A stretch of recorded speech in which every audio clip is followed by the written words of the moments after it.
En réfléchissant à ces moments, j'ai demandé à Dieu quel sujet je vais aborder. Je prêche pas souvent aux jeunes, hein, ça fait waouh, un bail que j'ai pas prêché aux jeunes, et j'ai demandé au Seigneur un sujet pertinent, un sujet qui touche les cœurs.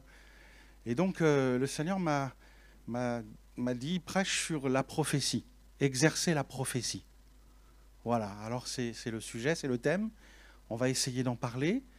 Puis je vais un peu vous ouvrir mon cœur, je vais raconter quelques histoires, et puis on va essayer de s'encourager dans le domaine prophétique. D'accord ? Et je vous invite tout de suite à faire une lecture dans 1 Corinthiens, chapitre 14, verset 1er. 1 Corinthiens 14, verset 1er.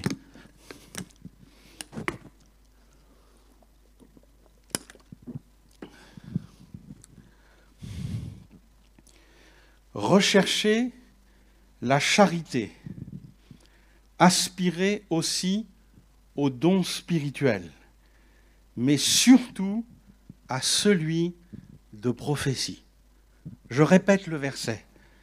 Recherchez la charité, aspirez aussi aux dons spirituels, mais surtout à celui de prophétie. Donc dans ce court verset, Dieu déclare qu'il faut aspirer aux dons spirituels. Et il insiste sur le don de prophétie. Le texte dit surtout à celui de prophétie. Donc s'il y a un don qu'il faut chercher, c'est le don de prophétie.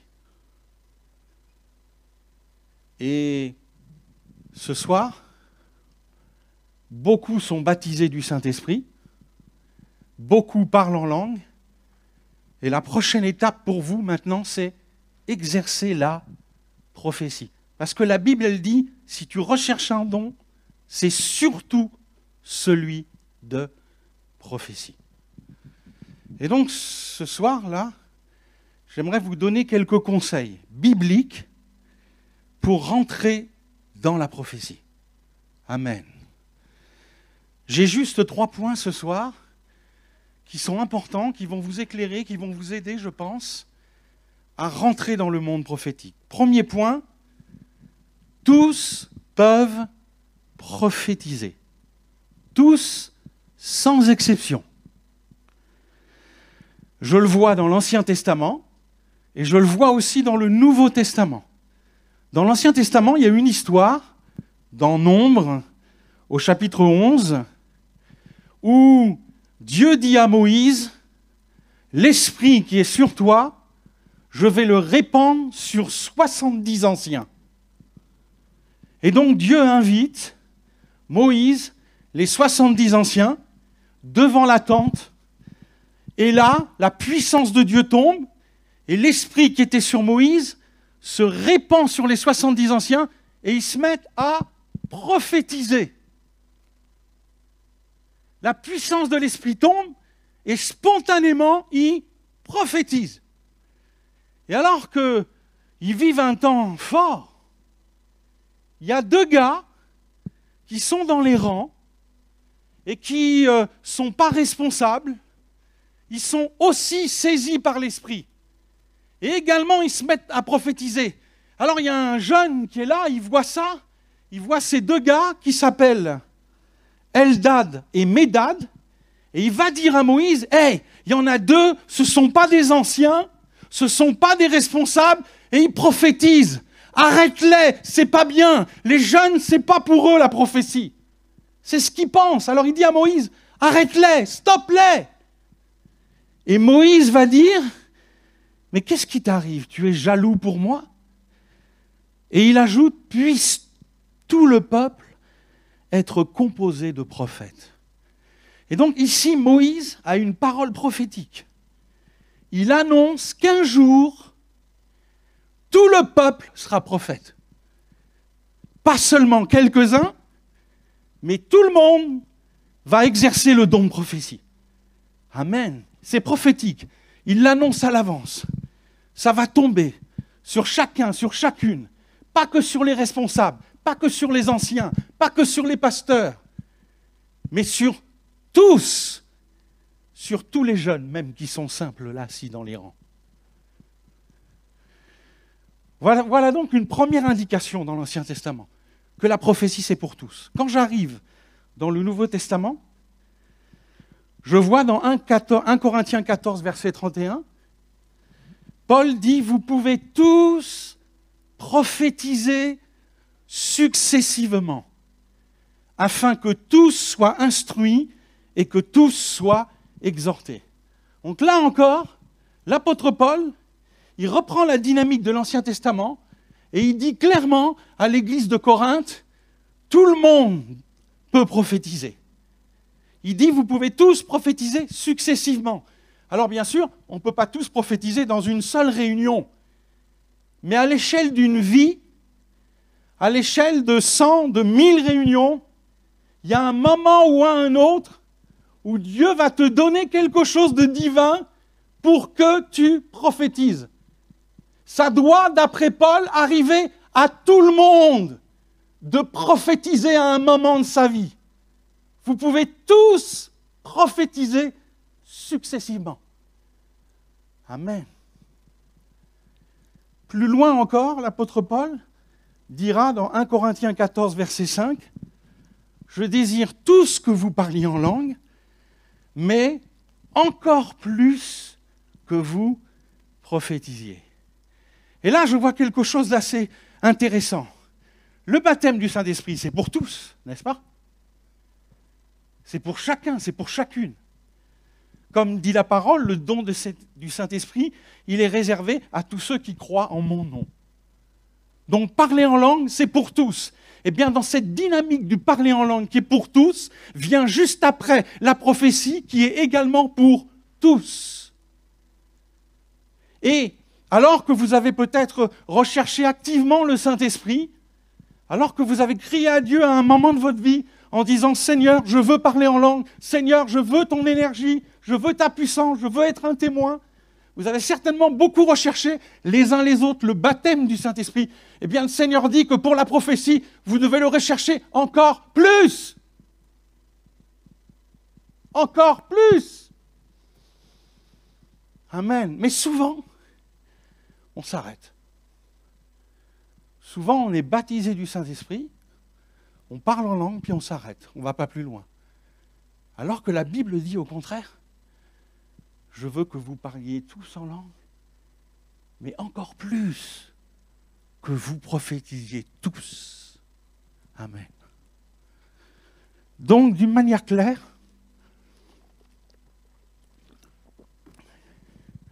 tout le monde peut prophétiser.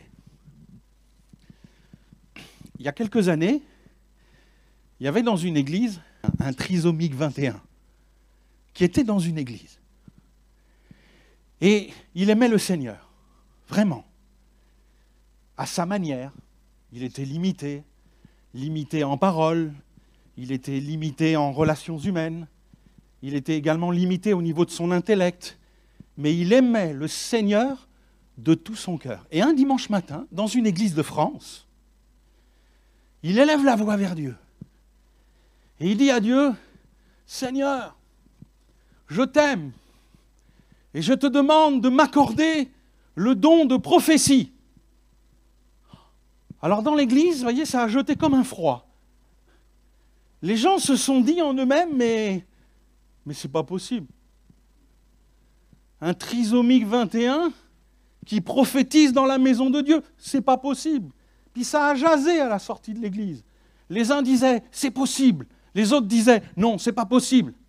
Et le dimanche suivant, il arrive à l'église, et tout d'un coup, il se lève dans l'assemblée, et il prophétise devant tout le monde. Amen. Amen. Moi-même qui vous parle, quand j'avais 17 ans, je me suis retrouvé à la tête d'une équipe d'adolescents, de préadolescents. Et par la grâce de Dieu, ils ont été visités, et pendant une réunion, un matin, j'étais un peu débordé. Ils ont été baptisés du Saint-Esprit, alors que moi-même, je n'étais pas baptisé d'eau et pas baptisé du Saint-Esprit. Tous les ados de mon équipe se mettent à parler en langue. Le seul qui ne parle pas en langue, c'est moi, le mono, Laurent Hartmann. Je suis tellement débordé par ce qui se passe que je cours à la colo pour dire « Venez m'aider, il y a un miracle qui est en train de se produire. il parle en langue, je ne sais pas quoi faire, venez m'aider. Quand on arrive, les gars, ils s'étaient mis à prier les uns pour les autres, et quand on est arrivé, tous, ils parlaient en langue, tous sans exception. Et ils ont eu à cœur de bénir leur moniteur, Laurent. Ils ont eu à cœur de prier pour lui, pour qu'à son tour, il soit baptisé du Saint-Esprit. Alors je me suis laissé faire. Le soir, avant de se coucher, on priait et c'était le feu dans la tente. C'était le feu dans la tente. Et puis il venait prier pour moi régulièrement, pour que ça vienne, le baptême du Saint-Esprit. Mais ça venait jamais. Vous voyez ? Et je les sentais un peu découragés. Et moi-même, j'étais un peu découragé. Et puis un certain soir, il y a un préado de 13 ans. Il s'est approché de moi et saisi par le Saint-Esprit, il a posé sa main sur ma tête et il a prophétisé. Et il a dit, Laurent, tu vas toucher des milliers d'ados. Tu vas être un instrument dans les mains du Seigneur. Il va t'utiliser pour bénir les adolescents du pays. Et moi, je suis pétrifié, quoi. Je reçois une prophétie d'un gamin de 13 ans qui n'est pas baptisé d'eau, qui démarre son chemin dans la foi et qui prophétise sur moi avec force. Et je peux vous affirmer que ce qu'il a dit ce soir-là, ça s'est accompli à la lettre. À la lettre. C'était vraiment une prophétie divine. Ça venait vraiment du ciel. C'était Dieu qui me parlait en direct. Et des années plus tard, j'ai créé une assoce qui s'est appelée ADN.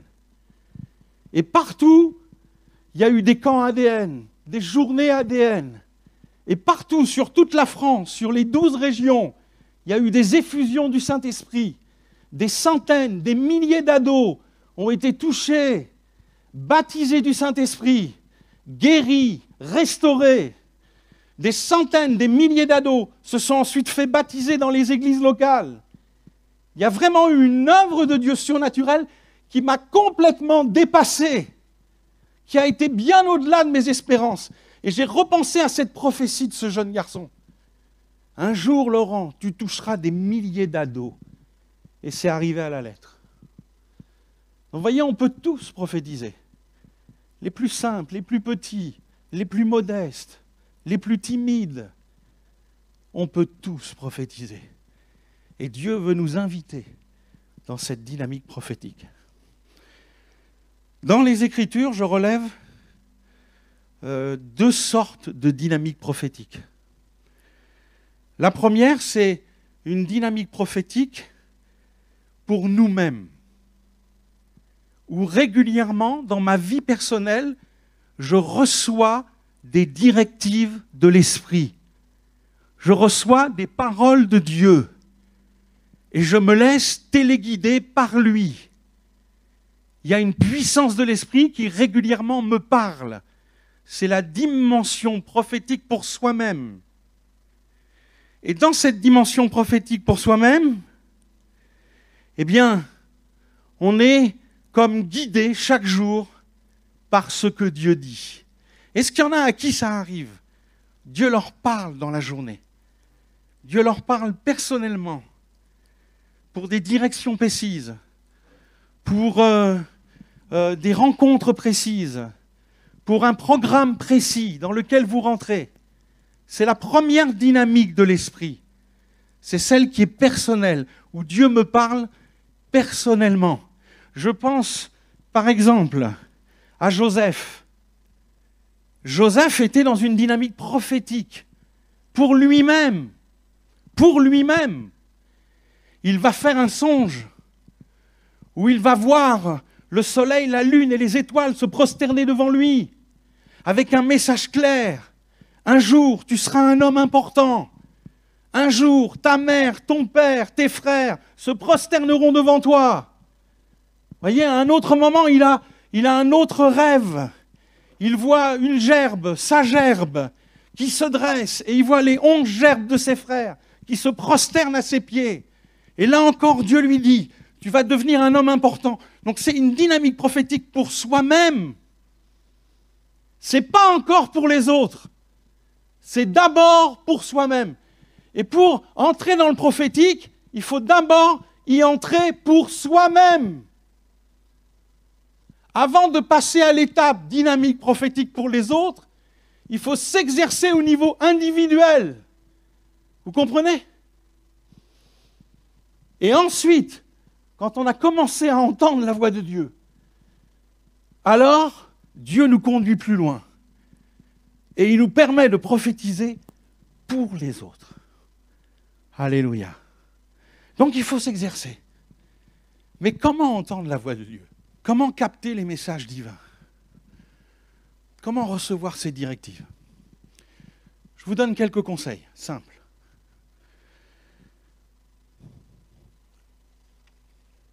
Quand je regarde les Écritures, je m'aperçois que Dieu nous a donné un esprit. On est corps, âme et esprit, d'accord? Le corps gère les choses matérielles, les choses visibles. L'âme gère les émotions, l'intellect, la volonté. Mais on a un esprit qui est là, en nous. Et c'est grâce au Saint-Esprit qui est en nous que je peux capter les messages de Dieu. Amen. La Bible dit que l'homme naturel, il ne reçoit pas les choses de Dieu. Dans 1 Corinthiens 1, ce sont des choses que l'œil n'a point vues, que l'oreille n'a point entendues, des choses qui ne sont point montées au cœur de l'homme. Pourtant, ce sont des choses que Dieu nous a révélées par son esprit.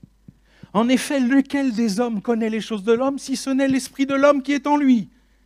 Et de même, personne ne connaît les choses de Dieu, si ce n'est l'esprit de Dieu qui est en lui.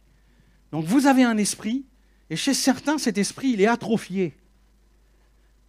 Il est atrophié. Il est peu présent. Il est peu actif. Mais Dieu veut vous aider à développer cette dimension de l'esprit. Dieu veut vous donner des oreilles spirituelles, une sensibilité spirituelle pour capter ces messages. Mes amis, il parle Dieu. Moi, il me parle tous les jours, Dieu. Tous les jours, Dieu me parle. J'entends sa voix. Je reçois une directive. Amen. Encore hier, je prie pour une jeune fille. Et je demande à Dieu de la toucher, de la sauver. Et tout d'un coup, le Saint-Esprit me dit, elle est malade.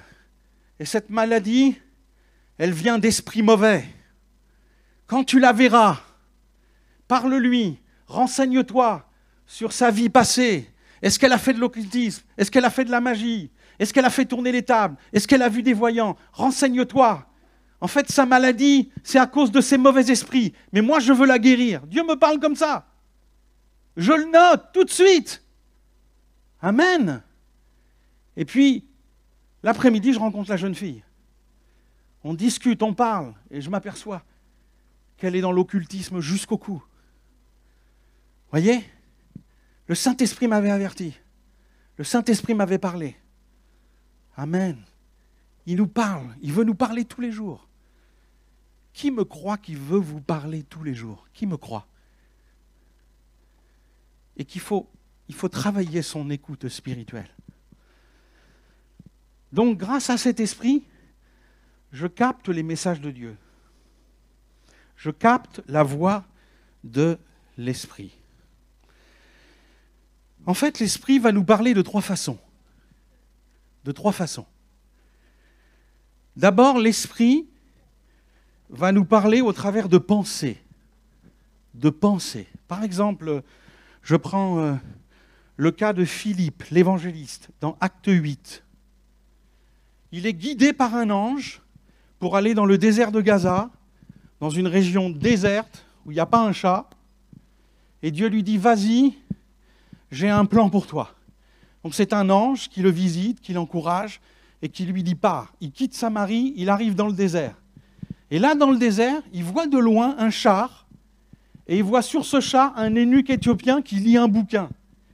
Et alors qu'il s'approche de ça, tout d'un coup, la Bible nous dit, l'Esprit dit à Philippe, va, avance-toi, approche-toi de ce char. Vous voyez, l'Esprit lui dit quelque chose. Qu'est-ce qui s'est passé en fait? Tout d'un coup, sans prévenir, alors qu'il voit cet eunuque éthiopien, il y a une pensée qui s'impose à lui. Va, approche-toi, évangélise-le, son cœur est prêt à recevoir le salut en Jésus. Voyez, l'Esprit dit à Philippe, c'est passé par une pensée de l'Esprit, une idée qui vous vient, qui n'est pas préméditée, qui s'impose à vous et qui vient dans votre cœur comme une conviction très forte. Ça, c'est une pensée d'en haut, c'est une pensée divine. Rien n'a été prémédité. Et tout d'un coup, vous avez une pensée claire, nette et précise. C'est l'Esprit de Dieu qui vous parle. Il parle par des pensées de l'Esprit. Il communique des idées. Il communique des messages intérieurs. Et souvent, ces messages, ils sont soudains. Souvent, ces messages, ils sont chargés d'une certaine émotion. Et souvent, ces messages, ils sont chargés d'une certaine conviction. Et c'est quelque chose de fort qui vous touche. Voyez? Et vous savez que Dieu vous a parlé. Ce sont les pensées de l'Esprit. La deuxième façon, il parle par des images de l'Esprit. Amen.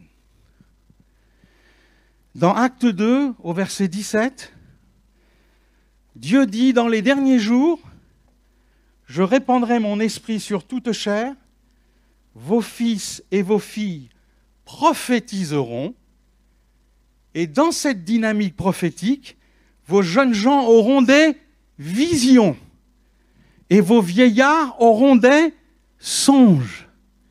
Ici, il est question d'image de l'esprit. Amen. Il est question des jeunes qui ont des visions. Une vision, c'est quoi? C'est une image claire, nette, que je vois, que je capte. Et les songes, c'est quoi? C'est aussi des images, mais pendant la nuit. Donc Dieu parle par des images, les images de l'esprit. Amen.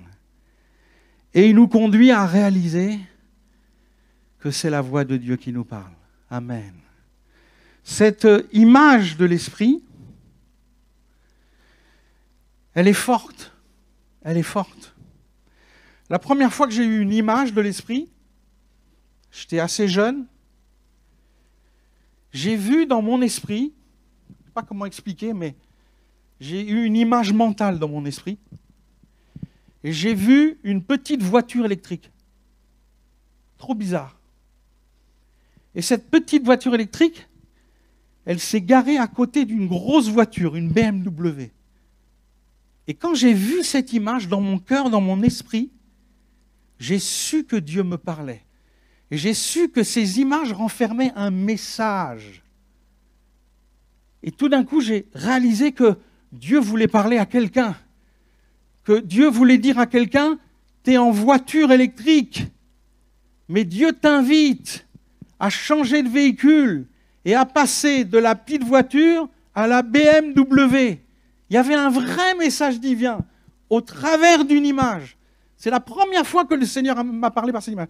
Je ne l'ai pas apporté. Ça me paraissait tellement dingue, tellement ridicule. Et donc, je n'ai pas osé l'apporter, mais c'était une image claire du Saint-Esprit. Il y avait un message pour quelqu'un, mais je n'ai pas osé. Parce que ça ne me semblait pas assez biblique, ça ne me semblait pas assez théologique. Vous voyez, ça ne me semblait pas assez relié aux Écritures. Et par la suite, j'ai réalisé que Jésus aussi parlait par des images. Et ce n'était pas toujours des images bibliques. Ce n'était pas toujours des images tirées de l'Écriture. C'était souvent des images tirées de la vie quotidienne. Par exemple, Jésus, il parle du cep. Jésus va parler des brebis. Jésus va parler du champ. Jésus va parler de la semence. Donc il utilisait des images de la vie quotidienne et ces images, il les utilisait pour communiquer un message à ceux qui l'écoutaient. Et donc je réalise que le Seigneur aussi me parle par des images modernes, des images de ma vie quotidienne, voyez, qui ont un sens pour moi, qui ont une symbolique pour moi. Vous comprenez? Il ne se trompe pas quand il envoie une image. Il envoie une image qui correspond à mon lexique, qui correspond à ma dynamique de compréhension, qui correspond à ma façon de repérer ce qui est symbolique.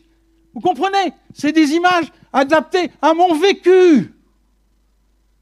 Et c'est ça qui me permet de savoir que derrière ces images, il y a un message divin à délivrer pour quelqu'un. Amen.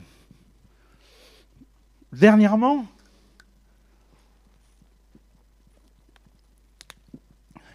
c'était un culte, je crois.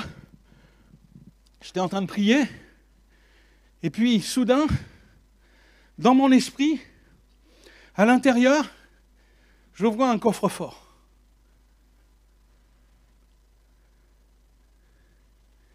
Et donc, dans ma symbolique à moi, le coffre-fort, c'est quelque chose de caché. Il y a des documents secrets. Quelque chose qu'on ne doit pas voir. Quelque chose qu'on ne doit pas toucher. C'est bloqué, c'est fermé. C'est dans un coffre-fort. Et juste à partir de ces images, j'ai compris qu'il y avait quelqu'un dans l'Église qui cachait des choses. Vous voyez, la symbolique du coffre-fort, cette image du coffre-fort, m'a conduit à un message. Et ce message, c'était « Tu caches des choses. Ton cœur est comme un coffre-fort. Et tu caches des choses à l'intérieur que tu ne dis pas. Que tu ne dis pas à ton conjoint, que tu ne dis pas à tes enfants, que tu ne partages pas avec les frères et sœurs de l'Église. Et cette chose cachée, elle te torture, elle te fait du mal. Mais ouvre le coffre-fort. Et dans ma tête, dans mon image, je voyais le coffre-fort fermé, puis après le coffre-fort ouvert. Vous voyez, il y avait une symbolique que j'ai captée parce que c'était dans mon registre. Moi, j'aime bien les films où il y a des cambrioleurs, où ils arrivent à ouvrir les coffres. Ils sont trop forts. Ils ont l'art et la manière. Je pourrais citer des films, mais je ne le ferai pas. Vous voyez? Mais ça correspondait à ma symbolique. Et donc, j'ai compris tout de suite le message. Vous comprenez? Dieu parle par des images de l'esprit. Et il y a plein d'hommes de Dieu qui ont eu des images incroyables. Ézéchiel a eu des images de la gloire de Dieu incroyables. Ésaïe, il a vu Dieu, son trône, des anges, des visions, des images claires. Ésaïe, oui, il a été un homme de vision. Daniel également a eu des visions, des images qu'il a ensuite expliquées au peuple de Dieu. Donc Dieu parle aussi par des images de l'esprit. Et puis, pour terminer, Dieu aussi parle par des émotions de l'esprit. Amen. Dans Jean 11, Jésus se rend au sépulcre de Lazare. Il est mort depuis 4 jours, il sent déjà. Et tout le monde pleure. La mort de Lazare. Et quand Jésus arrive, le texte précise que Jésus, voyant les gens pleurer, voyant Marie pleurer, et voyant les Juifs qui étaient venus pleurer, tout d'un coup, il a frémi en son esprit. Il fut tout ému et il pleura. Donc il s'est passé quelque chose dans son esprit. Il a ressenti dans son esprit une grande émotion, une grande tristesse. Et je vous ferai remarquer que le mot « esprit » qui est attaché à Jésus, c'est un petit « e ». C'est-à-dire que c'est avec son esprit humain, pas avec l'esprit divin, mais avec son esprit humain, petit « e », qu'il a capté le message par une émotion. Et il est envahi de tristesse, et il se met à pleurer. Et le message pour lui est clair. Ça suffit que les gens pleurent à propos de Lazare. Ça suffit qu'ils soient dans la dépression, dans les larmes et dans la tristesse. Maintenant, vas-y, Jésus, ressuscite-le. Voyez, par une émotion de l'esprit, il a capté le message. Il y a trop de gens qui pleurent ici. viens les consoler, viens les guérir, viens faire un miracle, viens ressusciter Lazare. Et c'est ce qui s'est passé. Il a compris le message, il s'est approché près du tombeau et il a dit, Lazare sort, Lazare est sorti du tombeau, ressuscité, vivant, plein de bandes. Jésus a dit, déliez-le, un miracle s'était produit. C'est passé par une émotion de l'esprit. Amen. Et c'est aussi comme ça que Dieu nous parle. Tout d'un coup, sans prévenir, vous avez une émotion de joie. Sans prévenir. Vous voyez, elle n'est pas préméditée. Vous êtes saisi. Et souvent, avec cette émotion de joie, vient s'intégrer un message.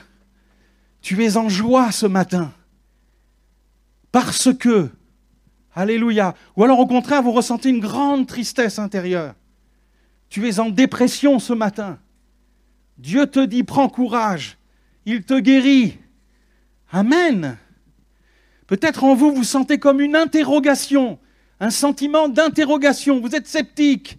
C'est encore un message de Dieu. Tu es sceptique ce matin. Mais Dieu te parle.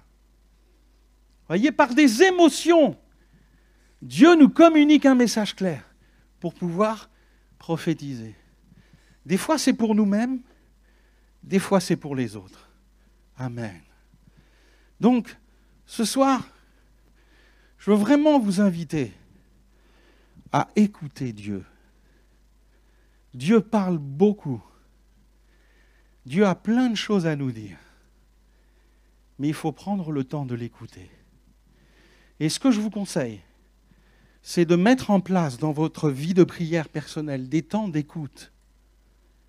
Des temps où vous vous arrêtez de parler, où vous l'écoutez, où vous lui posez une question, puis vous restez en silence, vous écoutez, et vous voyez quel écho ça a dans votre cœur. Vous prenez l'habitude d'écouter le Saint-Esprit. Amen. Et c'est profondément biblique d'instaurer chaque matin, dans son temps de prière, un temps d'écoute. C'est profondément biblique. C'est ce que vivait Ésaïe. Ésaïe, au chapitre 50, il dit, il éveille, chaque matin, il éveille mon oreille pour que j'écoute comme écoutent les disciples. L'Éternel m'a ouvert l'oreille. Dieu parlait à Ésaïe tous les jours. Dieu avait ouvert l'oreille d'Ésaïe. Il écoutait comme un disciple. Le disciple, il est assis près du maître, il se tait et il écoute l'enseignement du maître. De la même manière, Ésaïe était assis au pied de Dieu et il écoutait, il recevait les messages de Dieu pour lui-même et pour les autres. Donc c'est tellement important d'instaurer dans sa vie de prière un temps d'écoute. Personnellement, depuis quelques années, à chaque fois que Dieu me parle, je le note dans un cahier.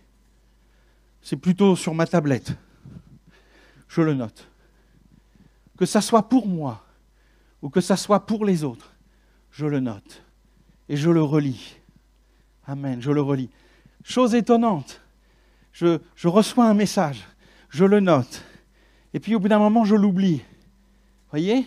Et puis 15 jours, 3 semaines passent, Dieu me parle à nouveau, je note à nouveau. Et quand je reprends mon cahier et que je remonte à 3 semaines plus tôt, en fait, il me l'avait déjà dit. Mais il me le redit. Une deuxième fois, des fois, une troisième fois. Il parle. Il faut vraiment prendre le temps de l'écouter. Et je vous invite à prendre cette bonne attitude. Chaque fois que Dieu vous parle, notez-le. Amen. Et comme ça, vous conservez un cahier de ce que Dieu vous a dit. Voilà. Et puis, ce que je fais aussi, c'est que au fur et à mesure que Dieu me parle, je le note et je vérifie si ça s'accomplit. Amen. Je vérifie si ça s'accomplit.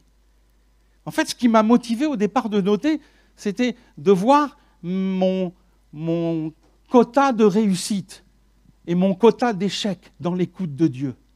Et en fait, c'est vraiment étonnant, mais je me suis aperçu dans les 3 dernières années que, en fait, j'ai eu juste à 95%.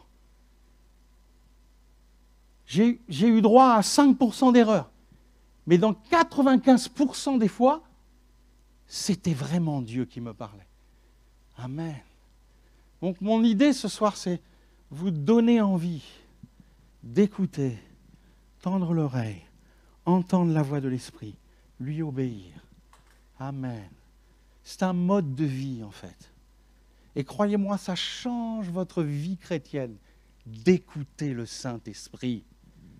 Ça change votre vie chrétienne.